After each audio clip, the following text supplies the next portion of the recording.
옆 침대에는 미라가 된 동료의 시체가 있고 내 이름조차 기억나지 않습니다. 하지만 저 밖에서는 태양이 죽어가고 있고 제가 인류의 유일한 희망이라고 합니다. 주제: 우주에서 피어난 종을 초월한 우정과 인류 구원 이야기는 주인공 라일랜드 그레이스가 긴 혼수 상태에서 깨어나는 것으로 시작됩니다. 그는 자신이 우주선 헤일 메리 호에 있다는 사실과 동료 승무원 2명이 이미 사망했다는 충격적인 현실을 마주합니다. 기억을 잃은 그는 자신이 왜 이곳에 왔는지, 무엇을 해야 하는지조차 모른 채 과학적 추론을 통해 하나씩 진실에 다가갑니다. 그의 임무는 태양의 에너지를 먹어치워 지구를 빙하기로 몰고 가는 미지의 미생물 아스트로파지를 막는 것입니다. 지구의 모든 국가가 합심하여 건조한 헤일 메리 호는 아스트로파지에 감염되지 않은 유일한 별 타우세티로 향하는 편도 티켓이었습니다. 그곳에서 해결책을 찾지 못하면 인류는 멸망합니다. 고독한 임무를 수행하던 중 그레이스는 믿을 수 없는 존재와 조우합니다. 바로 외계 우주선입니다. 그곳에는 거미와 돌을 합친 듯한 외모의 에리다니 성인 로키가 타고 있었습니다. 로키 역시 아스트로파지로 인해 자신의 별이 멸망할 위기에 처해 있었고 동료들을 모두 잃은 채 홀로 살아남은 상태였습니다. 인간과 에리다니인 전혀 다른 생물학적 특징과 언어를 가진 두 존재는 수학과 과학이라는 공통 언어로 소통하며 서로의 별을 구하기 위한 공동 연구를 시작합니다. 소설의 중반부는 두 천재가 힘을 합쳐 아스트로파지의 천적을 찾아내고 이를 배양하기 위해 고군분투하는 과정을 흥미진진하게 그립니다. 하지만 그 과정에서 그레이스는 잃어버렸던 자신의 기억을 되찾고 충격에 빠집니다. 그는 영웅적인 자원자가 아니라 죽음이 두려워 임무를 거부하다가 강제로 우주선에 태워진 겁쟁이였다는 사실을 깨닫게 됩니다. 이야기의 절정에서 그레이스는 지구로 돌아갈 연료를 확보하지만 로키의 우주선이 위기에 처했다는 사실을 알게 됩니다. 지구로 돌아가 자신의 생존을 택할 것인가, 아니면 친구를 구하고 영원히 우주에 남을 것인가.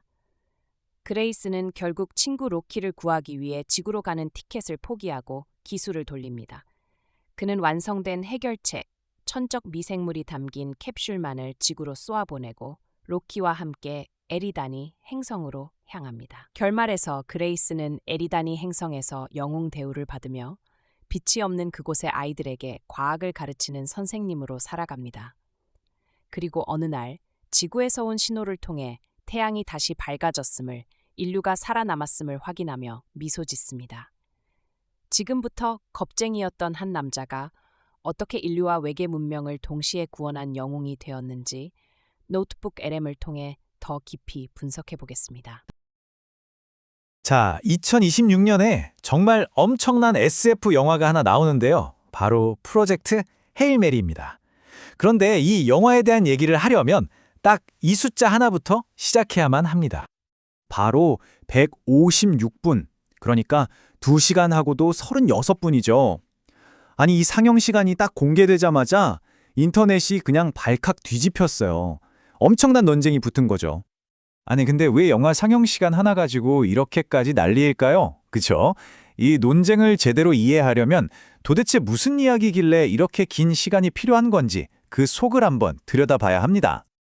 그러니까 이 156분이라는 시간이 말이죠. 사람들을 딱 두 편으로 갈라놨어요. 원작 소설을 읽은 팬들은 와, 드디어 하면서 완전 열광하는데 일부 영화 팬들은 너무 긴 거 아니야? 하고 걱정하는 거죠. 물론 같은 작가의 전작인 마션보다는 한 15분 정도 길어요. 근데 팬들이 뭐라고 하냐면 이건 비교가 안 된다는 거예요. 원작 분량이 어마어마하거든요. 오디오북으로 들으면 무려 16시간이 넘어가는데 이걸 2시간 36분으로 줄이는 것 자체가 기적에 가깝다는 거죠. 자, 그럼 도대체 어떤 이야기인지 한번 제대로 파고 들어가 볼까요? 이 영화의 원작은요, SF 팬이라면 다들 아실 만한 바로 그 작가 앤디 위어의 소설입니다. 정말 많은 사랑을 받은 작품이죠. 이 작품도 마션처럼 아주 현실적인 과학 지식이랑 그 특유의 생존 유머가 깔려 있어요. 그런데 스케일이 이건 차원이 다릅니다. 마션이 한 사람을 구하는 이야기였다면 이건 인류 전체? 아니, 2개의 세계를 구하는 이야기거든요. 자, 그럼 이 영화의 핵심이라고 할 수 있는 임무에 대해 얘기해 볼게요. 이게 진짜 흥미로운데요.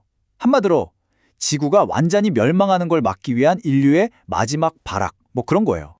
주인공은 라이언 고슬링이 연기하는 라일랜드 그레이스라는 인물이에요. 원래는 생물학자였는데 지금은 그냥 평범한 중학교 과학 선생님이죠. 근데 이 사람이 어느 날 눈을 떠보니까 웬 우주선안인 거예요? 심지어 기억은 하나도 없고요. 그리고 곧 자기가 왜 여기 있는지 알게 돼요. 아스트로파즈라는 이름도 무시무시한 미생물이 있는데 이게 지금 우리 태양을 말 그대로 먹어치우고 있다는 거예요. 이대로 두면 지구는 그냥 얼어붙어서 끝장나는 거죠. 그걸 막는 게 바로 자기 임무고요. 그래서 이 임무 이름이 프로젝트 헤일 메리인 겁니다. 미식축구에서 경기 끝나기 직전에 그냥 에라 모르겠다 하고 던지는 마지막 파스 있잖아요? 딱 그거요. 감염되지 않은 유일한 별, 타오세티를 향해서 돌아올 보장도 없는 편도 티켓을 끊고 몇 안 되는 승무원을 수광년 밖으로 쏴보낸 거죠. 정말 절박한 상황인 거예요. 근데 여기서부터가 이 이야기의 진짜 핵심입니다. 마션의 마크 와트니는 정말 철저하게 혼자였잖아요. 그런데 우리 주인공 라일랜드 그레이스는 혼자가 아니었어요. 물론 자기 우주선에 타고 있던 동료들은 다 잃었어요. 그래서 자기 혼자만 남았다고 생각했죠. 하지만 그 별 전체에서 유일한 생존자는 아니었습니다. 거기서 다른 우주선을 발견하는데 지구께 아니에요. 그리고 그 우주선에 타고 있던 유일한 생존자를 만나게 됩니다. 로키라고 불리는 외계인 엔지니어인데 이 둘이 나누는 정말 상상도 못했던 우정이 이 이야기의 모든 감정을 이끌어가는 중심축이 돼요. 이 소설이 과학적으로 얼마나 철저한지는 이 외계인 로키의 모습만 봐도 알 수 있어요. 그냥 막 상상해서 만든 게 아니거든요.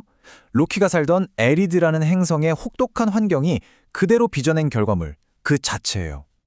그러니까 로키의 그 독특한 생김새 하나하나가 다 이유가 있는 거예요. 빛이 전혀 없는 행성에서 살았기 때문에 눈이 없고 대신 소리로 주변을 파악하죠. 중력이 엄청나게 센 곳이라 거미 같은 몸을 갖게 됐고요. 심지어 대기압이 지구의 28배나 돼서 금속 같은 단단한 껍데기로 몸을 보호하는 거예요. 모든 게 다 과학적인 진화의 산물인 거죠.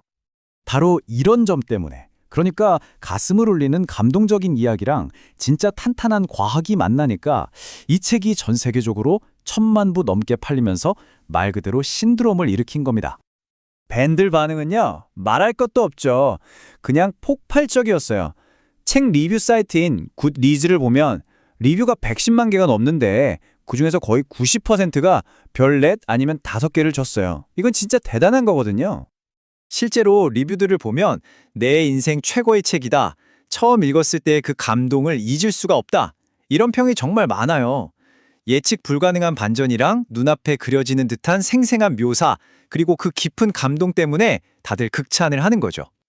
자, 그러니까 우리가 여기서 알아야 할 핵심은 이거예요. 이 영화에 대한 엄청난 기대감, 그리고 이 논란의 156분이라는 시간은요, 그냥 흔한 우주 영화 하나를 위한 게 아니라는 거죠. 정말 수많은 사람들이 인생책으로 꼽는 그 깊고 거대한 이야기를 스크린에 제대로 옮기기 위한 시간이라는 겁니다. 결국 우리는 맨 처음 던졌던 그 질문으로 다시 돌아오게 됩니다. 오디오북으로 16시간이 넘는 이 방대한 이야기가 품고 있는 그 깊은 감정과 과학적인 디테일들, 과연 156분이라는 시간 안에 온전히 담아낼 수 있을까요? 글쎄요, 그 해답은 2026년 3월 20일에 직접 확인해 봐야겠죠.